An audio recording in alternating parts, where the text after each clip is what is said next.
Ăn đi nhá.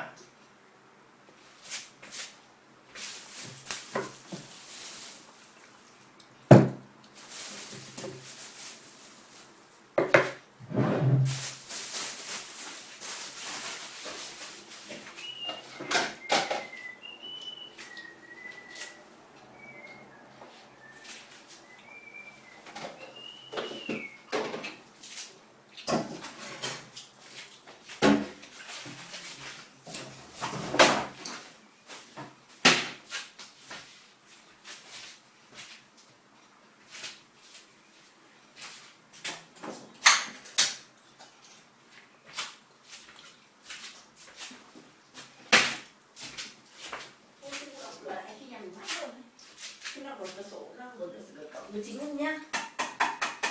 Cô, cho mát.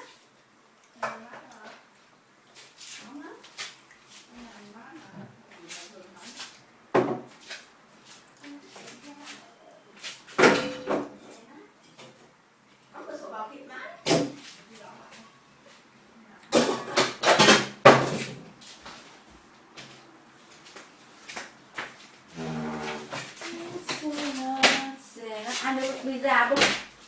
Nấu chưa quá. Thế nào bố về à? Không về lấy đồ cứng. Hả? Về lấy đồ cứng. Nhưng mà mấy giờ thì bố về? Giờ.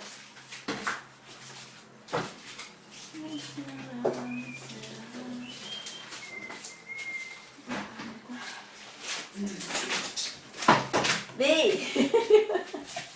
Thôi, bố đã sạch bố rồi. Nghe không? Thích thì thảo của ta. Đừng có mà bố bạn người đấy nha. Mấy cái em bé nào mà bố bạn mọi người là phải lắm đấy. Nào mai đâu. Nào mai thằng Tường nó có may mà. Có may nhưng mà nó phòng ngủ lạnh lắm. Ừ tất nhiên nhưng mà yếu là Cái bên kia ra chọn phòng lạnh chẳng nó chua.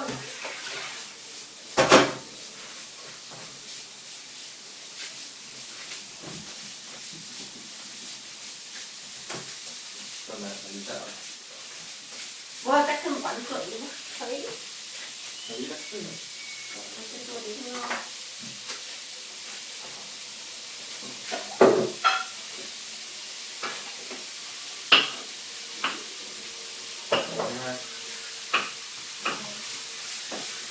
Hôm nay cũng kem này đấy. Mẹ con này giờ Sao? nó làm giá đường nọ nó cứ mua đó rồi mẹ con được. Để ăn được mà. Rất ăn. Không, chỉ được.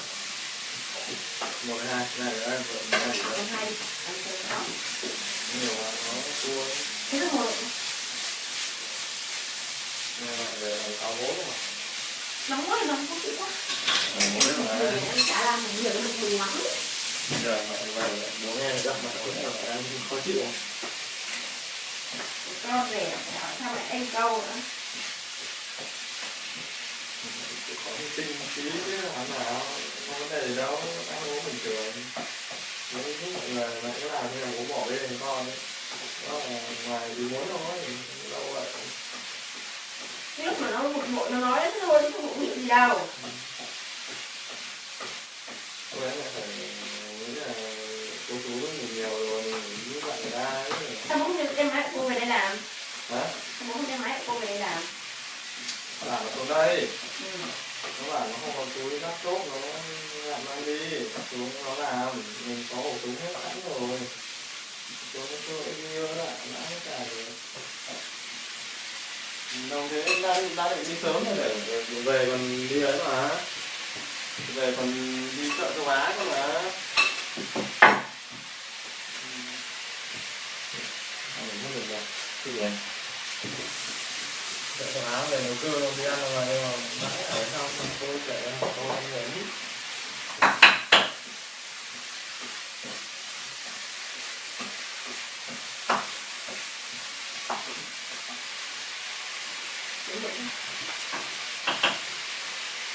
Thế rồi con. Nào đi Đấy, một con lần của con. một lần đĩa con. Cậu ơi, cậu bé đi ra đấy. Đấy, đấy, đấy. Trời ơi, người đi. Cái này Kinh khủng luôn.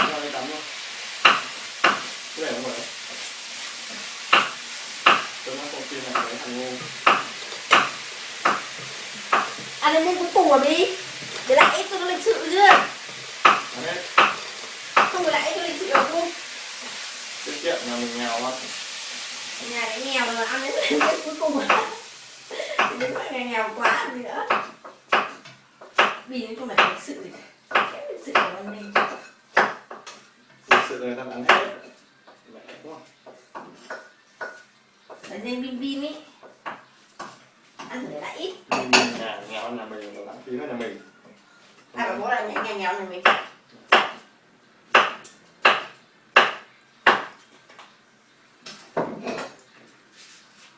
Mình nhắm mắt rồi. Kia bị mặt nhôm.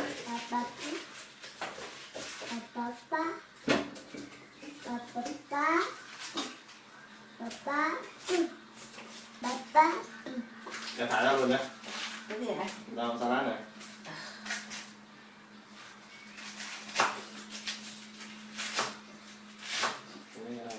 Bị đắng. Cái gì bọn nào gửi cho bố đấy? Bạn sinh nhật đấy. Là bao nhiêu tiền? Vào trong này. Đó đâu. Quên từ khó đâu mà. Hôm nay bạn. À bố đặt một người tặng khăn à?